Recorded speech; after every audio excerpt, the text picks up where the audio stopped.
La carte qui parle pour vous annonce qu'avant un mois, vous serez fixé sur les vrais sentiments d'une personne amie. Jeudi prochain sera favorable pour vos entrevues et projets. Une personne de grand cœur vous donnera toute sa tendresse. Un bon changement de situation très profitable améliorera votre situation. Le 12 du mois prochain, vous aurez une grande joie de sentiments, mais surtout sachez écarter des personnes intrigantes et méchantes. Méfiez-vous d'une femme nommée Louise. Venez voir votre main. Ainsi, vous sentirez comme un long sur vous. Ayez de l'audace parce que vous avez la réussite certainement pour vous. De quel mois vous êtes? Mois de février. De combien? Le 4. C'est aussi de ça. Autour de vous, quelque chose qui va changer votre destinée, sur un but que vous surveillez. Maintenant, pour la personne que vous connaissez, actuellement, vous connaissez quelqu'un? Oui.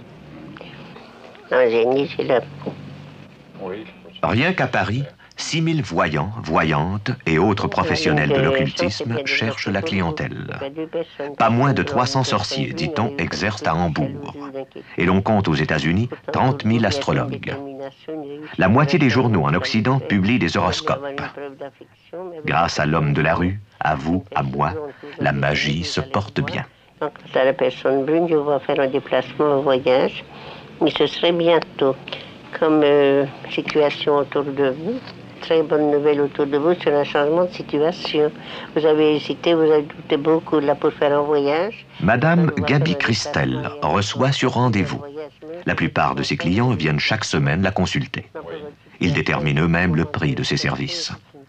Il y a un supplément pour la boule de cristal. Un grand changement autour de vous, dans votre famille. Vous avez eu beaucoup d'ennuis, de contrariétés, beaucoup de déceptions. Vous avez lutté, vous luttez encore. Et vous arrivez au summum de votre réussite. Les boules de cristal, ne vous fiez pas là-dessus, c'est de la pure bêtise. Vous ne pouvez pas voir la vie d'une personne et ce qui va arriver dans une boule de cristal. C'est une chose impossible. Où vous pouvez voir la vie de la personne quand elle est intelligente et qu'elle comprend son métier, c'est dans la main de la personne. Vous pouvez voir son nom, son âge et vous pouvez voir sa maladie dans les mains. Mais non dans une boule de cristal, ça n'existe pas. C'est faux. Et les cartes? Et les cartes disent vrai pour voir d'après les lignes de la main que l'on fait avant les cartes. Ça dépend le jeu que vous donnez. Parce qu'il ne faut pas prendre des jeux de bistrot, parce que les cartes de bistrot, ça ne vaut rien du tout. C'est des cartes étrangères qu'il faut. Et puis alors, l'astrologie? L'astrologie, c'est pas encore mauvais. Ça pourrait réussir si la personne est intelligente, s'il a vu vraiment l'étoile polaire. L'étoile polaire doit se trouver tout seul, sans étoile. Alors, s'il voit l'étoile polaire tout seul, sans étoile, c'est bon signe et ça porte malheur. Mais s'il n'y a pas l'étoile polaire, il n'y a rien à faire. C'est la mémoire de la personne qu'il faut, monsieur. C'est l'intelligence de la personne. Moi, j'ai mon père qui était grand médium en droit, maman aussi. Et moi, je suis né du métier et je connais mon métier. J'ai 77 ans bientôt. Alors, vous savez, c'est pas à moi maintenant qu'on va apprendre autre chose. Moi, je vous le dis carrément, hein. Parce que je connais les maladies dans les mains. D'après, je vous ai dit votre maladie à vous dans la main. Avant de toucher les cœurs, j'ai bien vu que vous étiez faible et que vous étiez un grand nerveux. Moi, je vous le dis carrément, hein. Pourquoi l'étoile polaire? D'où viennent les boules de cristal? De quelle lointaine tradition la cartomancienne tire-t-elle ses instruments et sa technique divinatoire? Autrefois, sorciers et envoûteurs répondaient à l'inquiétude populaire en conjurant les sorts. Ils étaient magiciens. Et certaines régions ont été les lieux privilégiés du prodigieux et du fantastique. C'est le cas du Sancerrois, vieille terre française aux confins du Berry. Là, nous nous approchons d'un des hauts lieux de l'histoire de la sorcellerie, le carroir de Marlou. Ici, ce carroir qui était le carroir de Marlou est, comme tous les carroirs, situé à l'angle de 4 routes, car en réalité, un carroir en Berrichon est un carrefour. Et il était celui-là particulièrement célèbre et redouté en Berry parce qu'il s'y faisait des réunions nocturnes. C'est-à-dire qu'on y venait de tous les ravissants villages que vous avez vus de tous les côtés, le soir à minuit, et les gens, pour ne pas être reconnus, se changeaient en loups-garous. D'ailleurs, le carroir de Marlou, c'est le carroir de la mare au loup, à vrai dire, parce que les gens se transformaient. Et alors là, on discutait de ce dont on avait à discuter, c'est-à-dire vendre les âmes au diable, maléficier le champ du voisin, et par conséquent, c'était très, très, très redouté. Est-ce que les gens croyaient vraiment à ces sorts? Ah oui, oh, mais il y a des années, on croyait aux birettes. Ma grand-mère avait vu des gens perdre leur chemin. Ma grand-mère avait vu, mais de loin, évidemment, elle n'était pas restée, mais elle avait vu des loups-garous. Et elle avait entendu ce qu'on appelait la chasse marine, la chasse à ribot. Alors ça, c'était des jours d'orage. Dans l'air, on entendait des bruits absolument extraordinaires et on voyait des nuages qui traînaient et qui se poussaient avec des gémissements. Et il paraît que c'était l'âme d'un petit enfant qui était mort avant le baptême. Et le diable voulait emporter le petit enfant en enfer. Et comme il était innocent, les anges voulaient quand même le mettre dans les limbes. Alors ça, il y avait dans le ciel une bataille épouvantable au sujet de cette petite âme. Et alors les gens priaient pour que les anges l'emportent et que le pauvre petit non-baptisé n'aille pas en enfer. Est-ce que vous croyez vous-même personnellement à ces histoires? Ah, moi je pense que dans toutes ces légendes, il y a un fond de vérité, un fond de merveilleux, et il y avait surtout le besoin de croire et d'expliquer. Et on est très poète dans ce pays, qui est un pays de l'harmonie, mais aussi du rêve. Car ce que vous ne pouvez pas voir, c'est la couleur et la qualité des nuits dans ce pays. Les nuits sont vertes, les nuits sont mauves, les nuits sont violettes. Et les nuits sont d'une telle beauté que même moi qui étais petite fille ici, eh bien, je crois que j'ai gardé à travers la vie un certain sens de la poésie et de l'harmonie qui est dû à ces lignes qui ont empli mes yeux d'enfant et aussi à la couleur du ciel et à la couleur des nuits ici. Alors il est normal qu'on rêve, et quand on se met à rêver, à avoir de l'imagination, on devient poète, et quand on ne peut pas écrire de poésie, on fait des légendes, et on les raconte à la veillée. Morning glory, morning glory.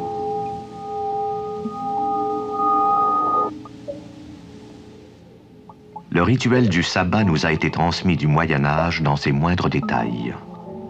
Les mercredis, vendredis ou samedis soirs se réunissaient en des endroits déserts les convives de ce banquet des puissances infernales. Accourant par la voie des airs, les sorcières venaient rendre hommage au diable, qui leur apparaissait sous l'aspect d'un grand bouc noir à 3 cornes. Le carroir de Marlou aurait-il été témoin de cela?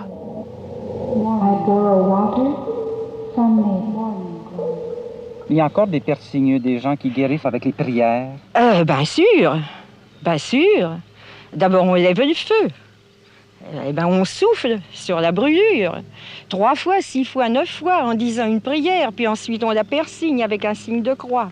2, 3. Et on n'oublie jamais de dire Amen, c'est très important. Sans ça, ça n'a pas d'effet. Et alors, il y a une prière qui est un secret et qui se transmet généralement ou de mère à fille, ou s'il n'y a pas de descendance, d'une guérisseuse à une autre, mais on la transmet 1 fois ou 3 fois selon la prière, jamais plus.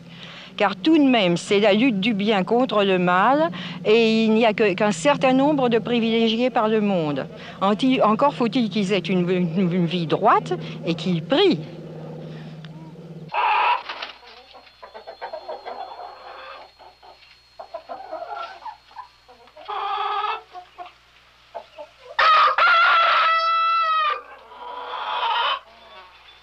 C'est incroyable. Mais écoutez, madame, vous n'y croyez pas, là, parce qu'ici c'est fini dans notre pays. Mais par là, je vous assure que il y a des gens qui croient encore, et puis je vous emmènerai. Ah oui, oui. Ah oui. Par exemple, il y a un type qui est venu pour désorceler, on peut dire le mot, puisque c'est ça. Hein. Oui. Alors, il faisait sortir le père, la mère de la maison, et lui il restait tout seul avec les filles. Alors, les autres couchaient dans les tables toute la nuit. Et puis lui, il attaquait le mal à sa source. À sa source, sans doute.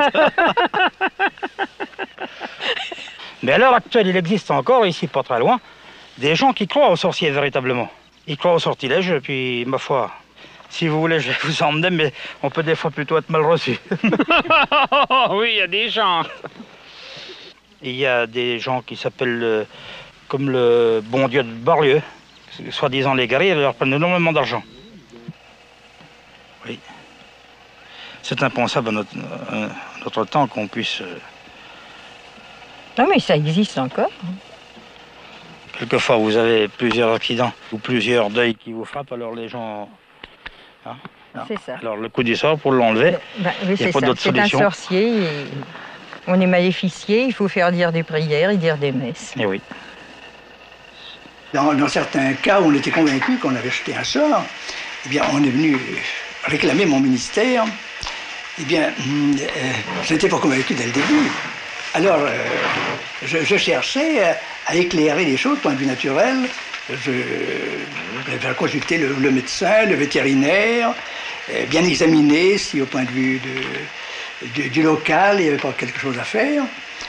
Et alors, dans certains cas, je constatais que certaines maladies existaient tout de même, expliquaient les choses. Par conséquent, oui, c'était naturel, alors qu'on n'avait pas constaté encore au point de vue extérieur. Mais alors, il y avait une cause naturelle, oui. Tandis que chose vraiment extraordinaire, qui dépassait, qui n'était plus du tout du domaine de la nature, que je vous cite ce cas-là, c'est les chevaux. Dans une certaine distance d'ici, des fermiers ont perdu un nombre considérable de chevaux, sans jamais connaître la raison. Puis alors, à Taulnay, on m'avait expliqué la même chose, l'affolement du bétail, dans certains cas. Alors là, cet affolement n'a pas de cause naturelle. Alors, là, tout de même, on doit être à côté du château de Taulnay. Alors là, c'était pas douteux. Alors, seulement dans ce cas-là, l'Église peut agir, et puis alors ces phénomènes-là, ça cesse. Je voulais vous demander, parce que moi je suis encore un profane dans ces choses-là, qu'est-ce que c'est la radiesthésie précisément? Eh bien là, je me sers de ça surtout pour les questions maladie. Recherche peu, parce qu'on peut, par la radiesthésie, chercher les sources, surtout. Les sourciers pratiquent cela. Et puis les objets perdus. Mais alors c'est une branche spéciale. Tandis que moi, je cherche surtout à discerner la cause du mal et le remède approprié par ces moyens-là. Alors moi, je me sers du pendule, d'autres se servent d'une baguette, et moi, je ne suis pas sensible à la baguette. Alors, c'est ce que je fais depuis, pour moi et autour de moi, le moins possible à les gens. Quand on vient, je n'envoie pas les gens, mais enfin, je dis ce que je pense, et puis, là, je l'ai avec précaution, parce que quand il y a l'avis du médecin, c'est un peu plus délicat. Vous voyez personne actuellement que nous aurions rencontré. Dans une paroisse voisine, M. Marc Turpin, l'un des 40 000 guérisseurs de France, a accordé une fort brève entrevue. Vous savez bien comment il vous appelle d'ailleurs. Bien sûr. Vous savez comment il vous appelle, c'est un beau nom. C'est un vieux nom de... C'est une vieille habitude d'appeler comme ça les personnes qui soignent ou... Ça dépend. Ouais. Parce que ça, on a remarqué que pour vous, enfin, on applique ce terme. En général. Ouais. Est-ce qu'il y aurait des gens qui auraient moins ou je sais pas, des régions, ou même autour d'ici? Je ne pourrais pas vous informer à ce sujet-là. Non. Bon. Père Signeux, manieur de pendule, guérisseur, n'accepte souvent de pratiquer que la nuit tombée. Ils se cachent d'une société qu'ils savent hostile à leur méthode. Mais peut-être aussi se sentent-ils à la frontière d'un domaine interdit, dangereux, dont ils craignent de trop réveiller les forces obscures. Ici se confondent magie, superstition, miracles et phénomènes paranormaux. Comment nous retrouver dans ce labyrinthe? Nous l'avons demandé à Robert Amadou, expert en ces questions. Il existe un domaine singulier qui est peuplé de prodiges, de rêves, de miracles, bref, d'un certain nombre de phénomènes qui ont en commun de sembler extraordinaires, de sembler étranges. Cette étrangeté, ce caractère extraordinaire est beaucoup plus senti que vraiment perçu, que vraiment compris, et tous ces phénomènes appartiennent à des ordres extrêmement différents. C'est un véritable fatras où on rencontre aussi bien les fantômes et les maisons hantées que les connaissances kabbalistiques ou les connaissances gnostiques, que les guérisons dites paranormales, que la télépathie ou certains miracles dans de grands sanctuaires chrétiens.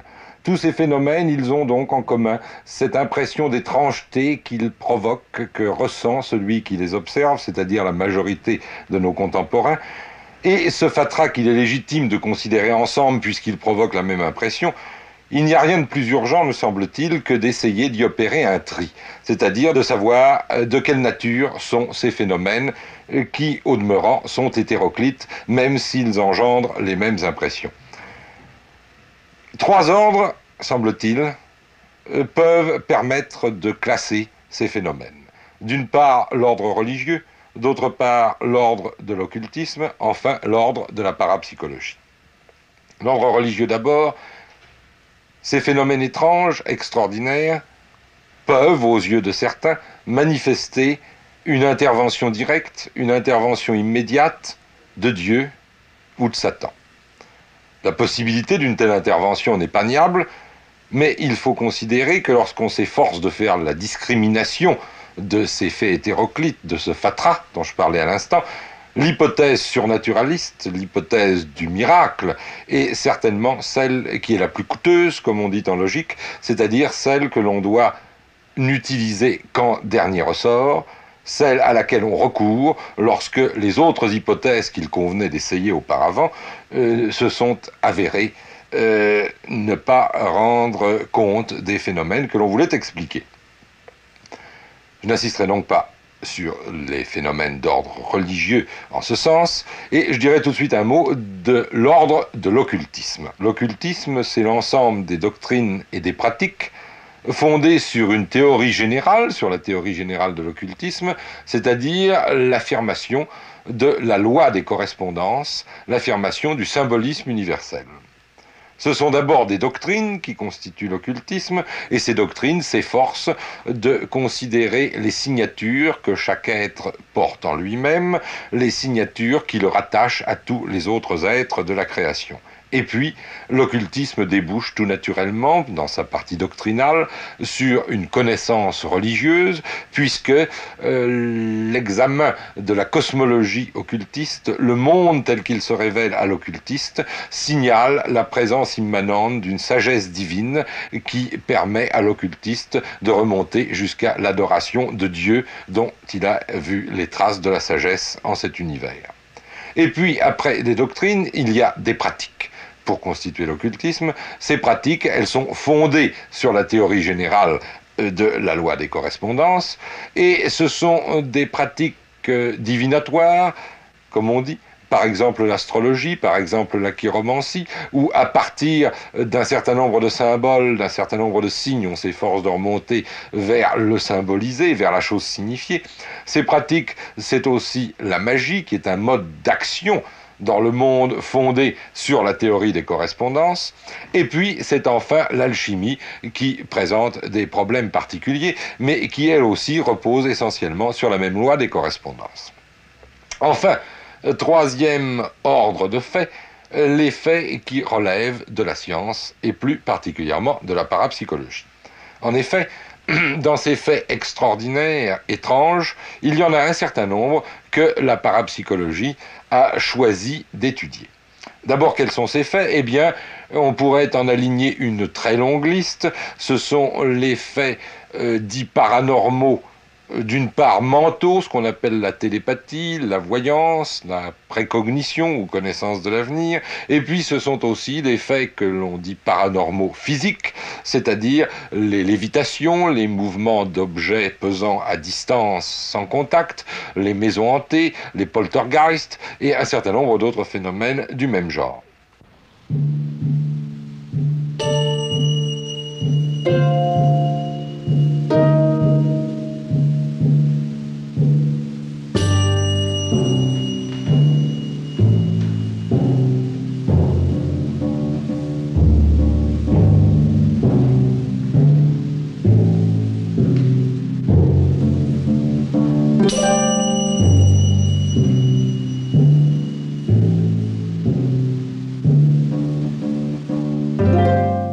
Certaines sectes de la Virginie et du Tennessee, il y a quelques années encore, suivaient à la lettre les paroles rapportées par saint Marc.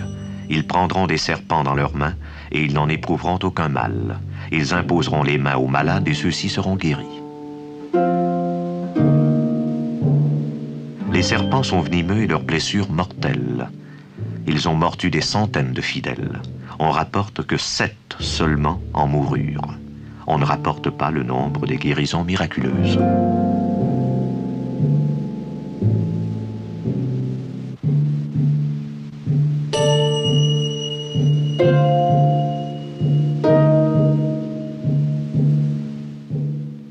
Voyez, les serpents ne me font aucun mal. J'ai donc la foi et Dieu m'habite.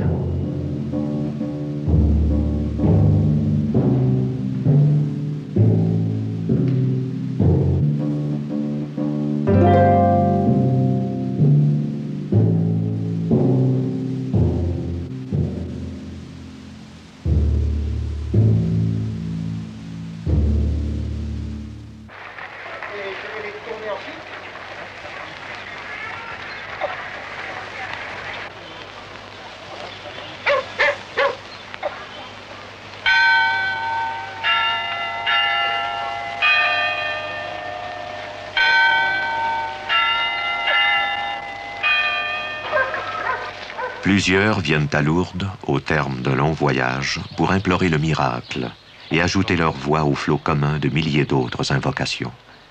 Mais chacun sent qu'il doit en outre communier au plus intime de lui-même avec le Dieu dont il appelle l'intervention.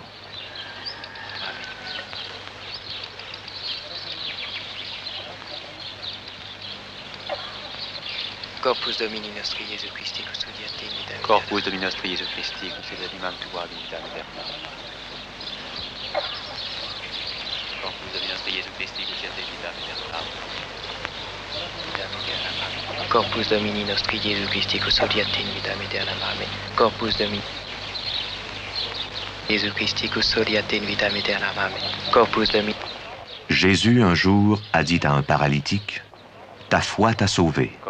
Lève-toi, prends ton grabat et marche. »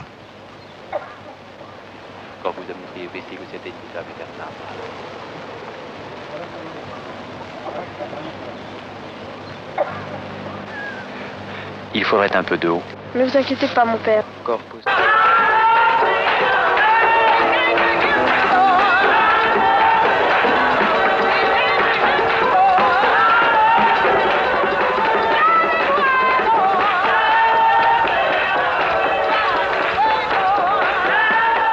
Transe ou possession, ferveur ou hystérie, le sacré est là, avec ses symboles. Et l'eau purificatrice va faire naître ces âmes à la vie surnaturelle.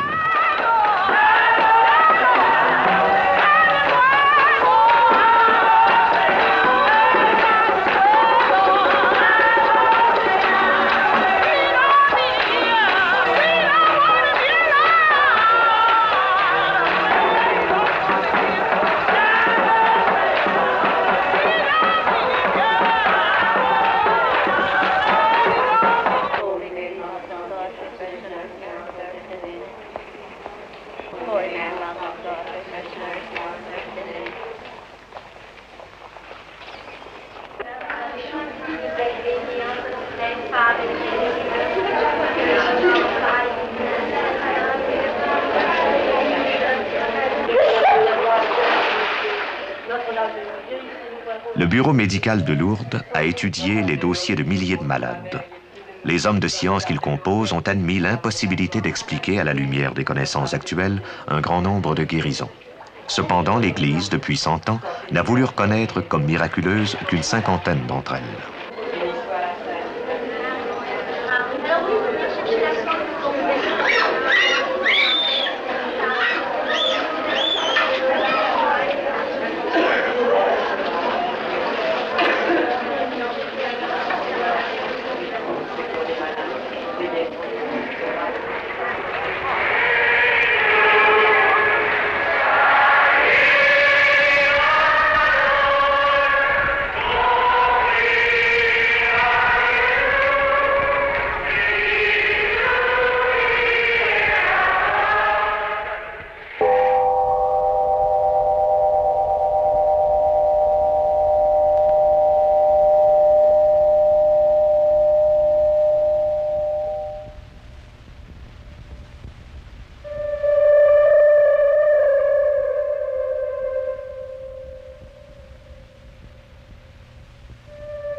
Eh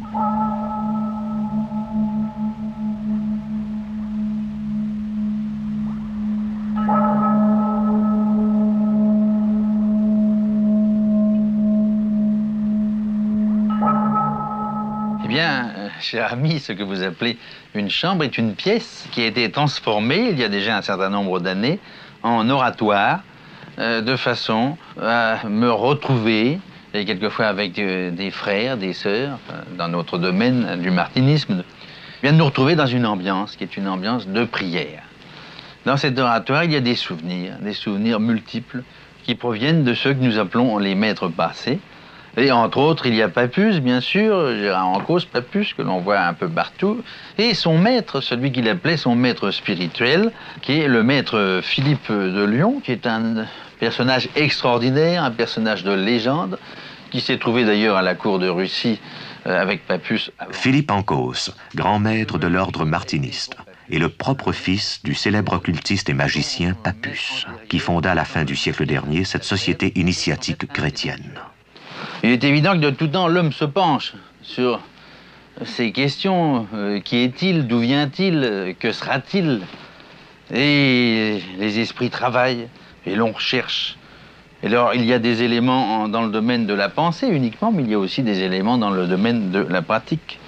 Et mon père disait que l'occultisme comportait trois éléments, en quelque sorte. C'était la science du cachet, c'était la science cachée, et c'était la science cachant, c'est-à-dire que tout le monde n'était pas à même d'être tenu au courant de certaines des révélations.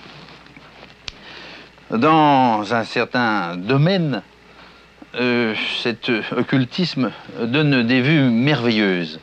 Entre autres, cette idée de réincarnation. Je sais très bien que tout le monde ne partage pas le point de vue des réincarnationnistes, mais en ce qui me concerne, humblement, je crois trouver là une explication, et le grand Papus y croyait lui-même, bien sûr, à ce qu'on pourrait appeler la justice divine. Autrement, si nous n'avions pas la possibilité de vie successive, vie qui nous amène à être une fois un homme, une autre fois une femme, ça n'est pas toujours la même chose, eh bien, il y aurait un déséquilibre. L'on peut se demander aussi pourquoi certains naissent avec la fortune, si vous le voulez, avec un corps agréable, avec de très belles qualités, et d'autres sont des victimes à la naissance. Alors l'on pourrait se dire, mais alors Dieu est injuste. Et moi qui suis profondément chrétien, d'une part, et qui croit en le Père, en Dieu, je pense que Dieu ne peut pas être injuste. Et cette théorie de la réincarnation, qui est l'un des éléments de la morale de la doctrine occultiste, permet de comprendre qu'un individu donné, compte tenu de son comportement dans une vie antérieure, pourra très bien pâtir dans la vie ultérieure. Et ça sera l'explication, ça sera la justice. Il n'y aura pas donc d'injustice. Bien, ce que l'occultisme appelle le plan astral, c'est un plan, un niveau intermédiaire entre le plan physique et le plan spirituel. Le ternaire est la grande clé de l'occultisme. De même qu'il y a en l'homme une constitution ternaire, le corps, l'âme et l'esprit, bien que certaines terminologies disent plutôt le corps, l'esprit et l'âme, mais ça n'a pas d'importance.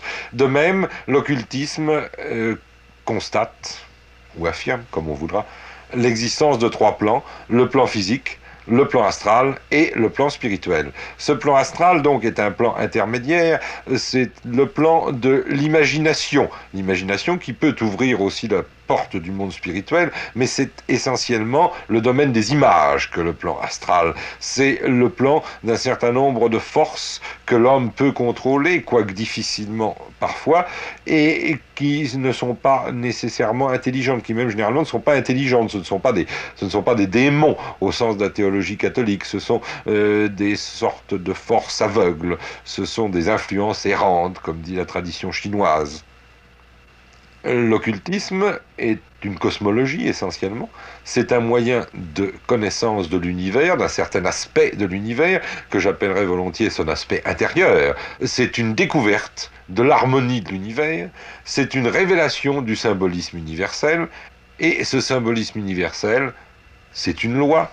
Cette loi, l'occultiste lui reconnaît un auteur, et tout naturellement, l'occultisme débouche sur ce qu'on appelle du très beau nom de théosophie, c'est-à-dire de connaissance de la sagesse divine, c'est-à-dire de remonter du monde vers l'auteur de ces magnifiques, merveilleuses correspondances qui sont le monde occultiste à proprement parler.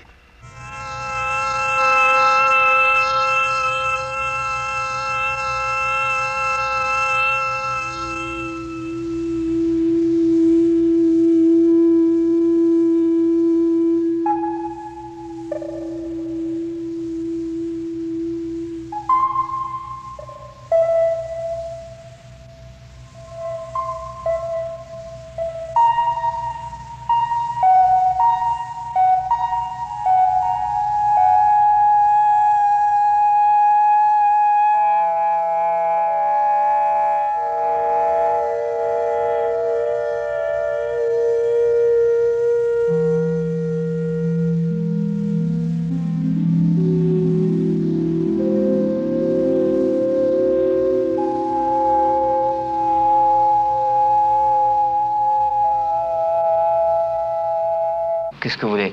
Un astrologue, moi je vous cache pas que quand on me demande, quand je suis dans un milieu étranger et qu'on me demande, monsieur, qu'est-ce que vous faites, etc., moi je dis pas que je suis astrologue, que voulez-vous? Moi je ne veux pas me faire regarder de travers. En vérité, pour ma part, je ne crois absolument pas à l'influence des astres, à une influence physique des astres sur notre monde. Nous croyons beaucoup plus à une corrélation d'une autre espèce, une corrélation de synchronisme ou de parallélisme entre les deux mondes. Mais, cela dit, on peut aussi considérer l'astrologie comme une expérience du type poétique. À ce sujet, tout le mouvement du symbolisme, le mouvement littéraire du symbolisme en témoigne. Je pourrais citer également l'expérience d'André Breton qui a beaucoup parlé de ces choses. Si vous voulez, au fond, il faut encore attendre. L'astrologie est la connaissance la plus ancienne du monde. Je crois qu'il n'est pas exagéré de le dire. Mais elle est également une connaissance neuve, nouvelle, qui se cherche et qui n'en est encore qu'à ses débuts. La notion de doctrine de correspondance repose sur une idée philosophique d'unité du monde. Voyez-vous ?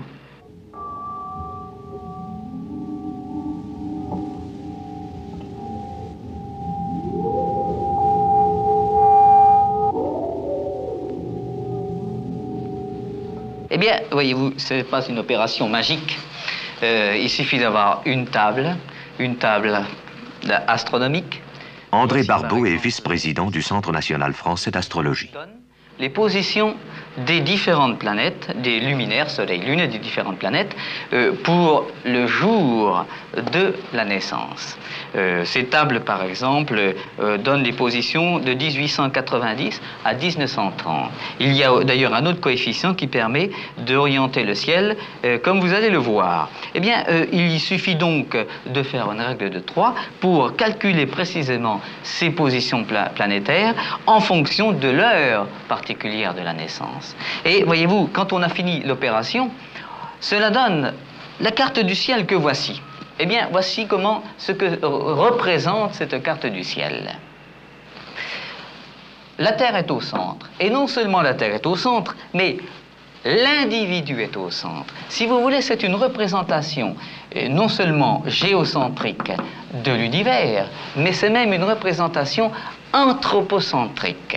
C'est-à-dire, c'est vraiment l'individu qui est ici au milieu. Et voyez-vous, ce ciel, il est d'abord représentatif d'une orientation donnée. Une orientation selon un horizon, que voici, et selon un méridien. Voici donc l'horizon qui délimite la partie du ciel perceptible qui est au-dessus de notre tête, de la partie du ciel qui est sous nos pieds, invisible.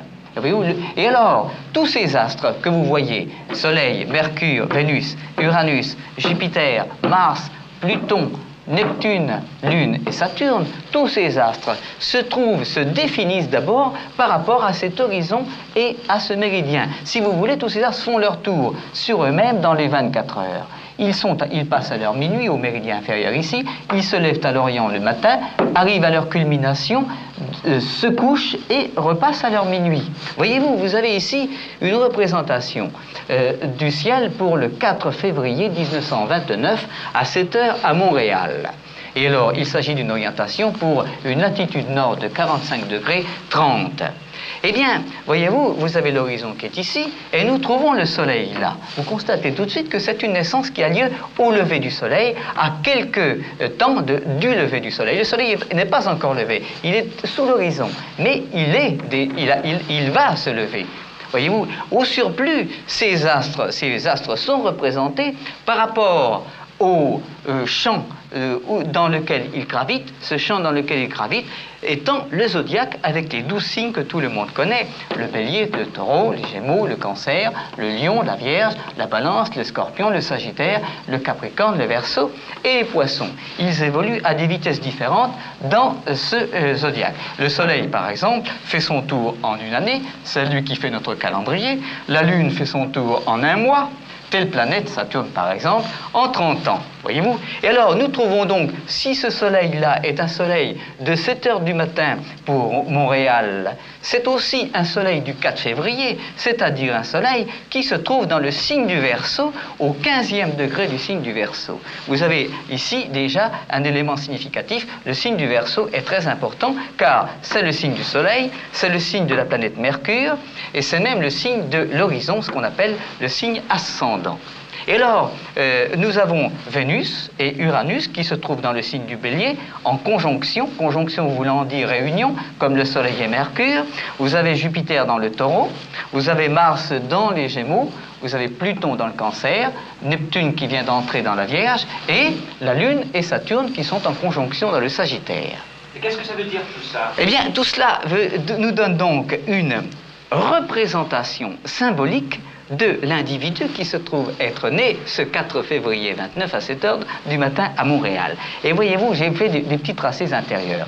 Vous avez, si vous voulez, une Lune et un Saturne dans le Sagittaire qui arrivent à leur culmination et qui sont en face, c'est-à-dire en opposition de Mars qui se trouve dans les Gémeaux, non loin de son minuit. Eh bien, cette opposition-là est révélatrice d'une dualité. Elle est révélatrice d'un conflit intérieur. Et alors, on voit que cet axe planétaire est relié par un angle de 120 degrés d'une part et par un angle de 60 degrés d'autre part, avec cette conjonction Soleil-Mercure du Verseau. Eh bien, voyez-vous ce dessin-là, ce triangle-là, c'est la révélation d'une structure triangulaire, d'une nature tripartite, si vous voulez, de la personnalité. Il y a, par exemple, chez ce sujet, une bipolarité, donc Saturne-Mars, c'est-à-dire une structure cyclotimique. C'est-à-dire, tantôt le sujet est Mars-Gémeaux, c'est un spontané, un impulsif, un dynamique, il éclate, il explose, il est débordant. Tantôt, au contraire, il est saturnien, c'est-à-dire plutôt rétracté, recueilli, réservé sur lui-même, je dirais même plus ou moins mélancolique, plus ou moins nostalgique. Il passe par des phases alternantes, si vous voulez, d'excitation et de dépressivité, ceci étant vu sous l'angle, disons, un peu, je ne veux pas dire pathologique, mais enfin excessif, sous l'angle défavorable ou négatif. Par contre, cette bipolarité révèle un axe de valeur complémentaire par ailleurs, c'est-à-dire complémentaire. Ici, on trouve l'activité, l'action. Ici, on trouve l'intériorité, la réflexion. Tous les ans, quand le Soleil, par exemple, passe dans les Gémeaux, vers le mois de juin, à la mi-juin, eh bien, c'est par exemple le pôle martien qui l'emporte, le pôle de dynamisme, de spontanéité, d'impulsivité. Tantôt, au contraire, quand le Soleil passe en décembre, sur cette conjonction vers la mi-décembre, vers la mi-décembre, c'est le pôle, au contraire, d'introversion,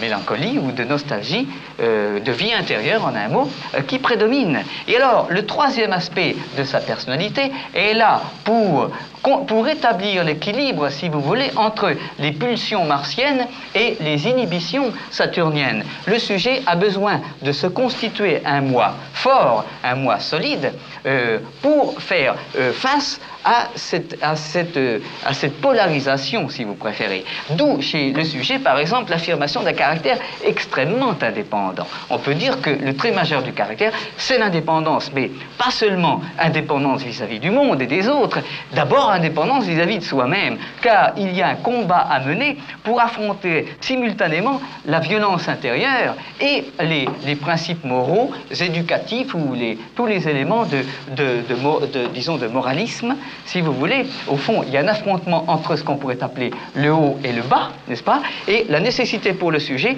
de s'imposer lui-même, vis-à-vis de lui-même, pour dépasser cette contradiction.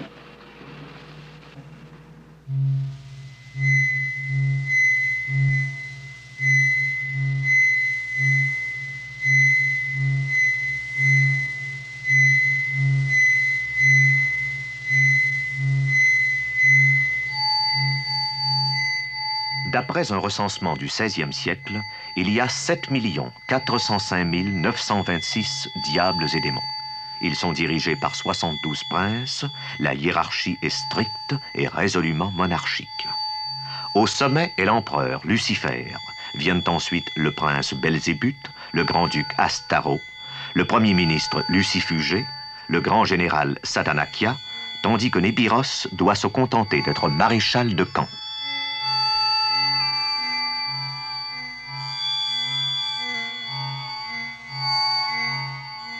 À l'appel du magicien, les esprits infernaux apparaissent, mais pas toujours sous la forme humaine. Le bouc, le dragon et le hibou sont parmi leurs formes préférées.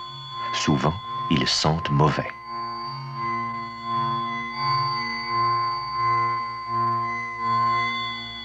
Eh bien, je crois en la pensée. Je crois que la pensée, en effet, est une force. Et autant cette pensée peut être orientée vers le bien, ce qui est le propre, non pas seulement des martyrs, mais de tous les gens de cœur. Il n'est pas nécessaire d'ailleurs d'être un croyant pour faire du bien à quelqu'un.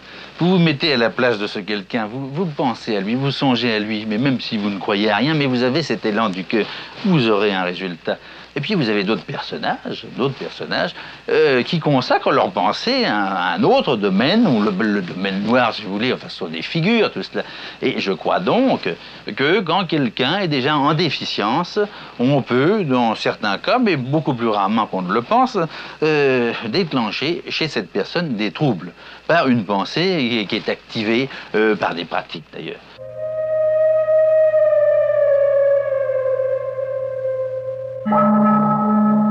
Le cercle magique, tracé sur le sol, protège contre une mort certaine celui qui veut entrer en rapport avec les démons.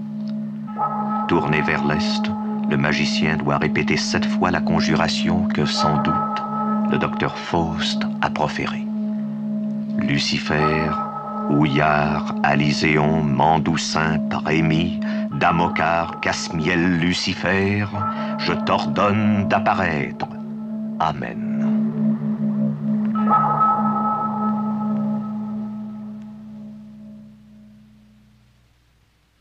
C'est par des pratiques analogues qu'à Londres, vers 1582, le célèbre John Dee, astrologue et alchimiste, évoquait l'esprit des morts. L'anglais Aleister Crowley fut sans doute le magicien le plus notoire de notre temps. « Je sers mon auguste maître Satan », écrivit-il un jour. Il se surnommait la bête, celle de l'Apocalypse. La bête nous a laissé cette très explicite profession de foi. L'homme a le droit de vivre selon sa propre loi, de vivre comme il l'entend, de travailler comme bon lui semble, de jouer comme bon lui semble, de se reposer comme bon lui semble, de mourir quand et comme il lui plaît. L'homme a le droit de manger ce qu'il désire, de boire comme il lui plaît, de demeurer où il lui plaît, de se déplacer comme il l'entend sur toute la terre. L'homme a le droit de penser ce qu'il veut, de dire ce qu'il pense et d'écrire ce qu'il pense, de dessiner, peindre, sculpter, mouler, construire ce qui lui plaît, de s'habiller comme il lui plaît. L'homme a le droit d'aimer comme il entend, de se rassasier d'amour quand, où et avec qui il le désire. Et l'homme a le droit de tuer ceux qui nieraient ses droits.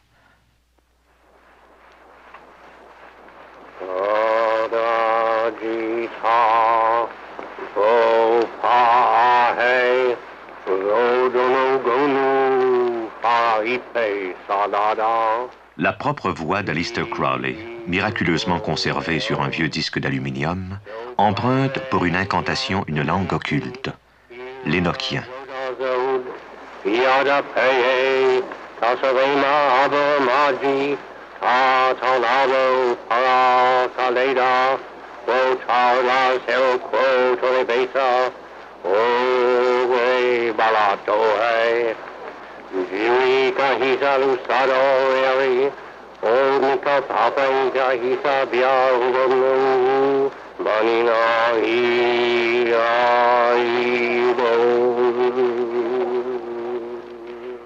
Dans la vie d'Aleister Crowley, magie et sexualité se sont souvent confondues.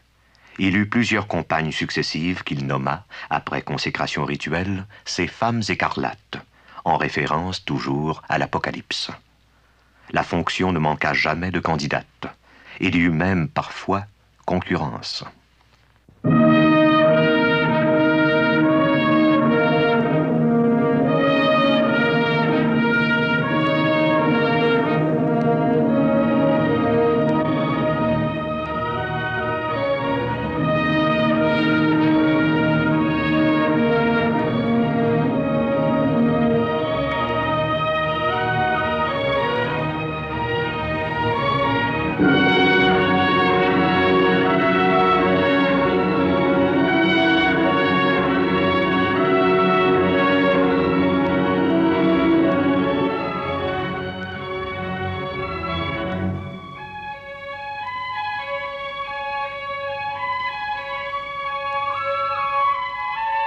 Aleister Crowley mourut en 1947.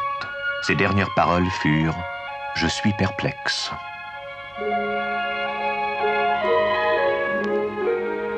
8 ans plus tard, le cinéaste américain Kenneth Anger tenta de reconstituer les cérémonies magiques de Crowley dans son film Inauguration of the Pleasure Dome.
grand prêtre, dans ce film, répète les gestes d'Aleister Crowley et se sert des objets mêmes que celui-ci employait.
C'est un fait que pour beaucoup de gens, l'occultisme est inquiétant.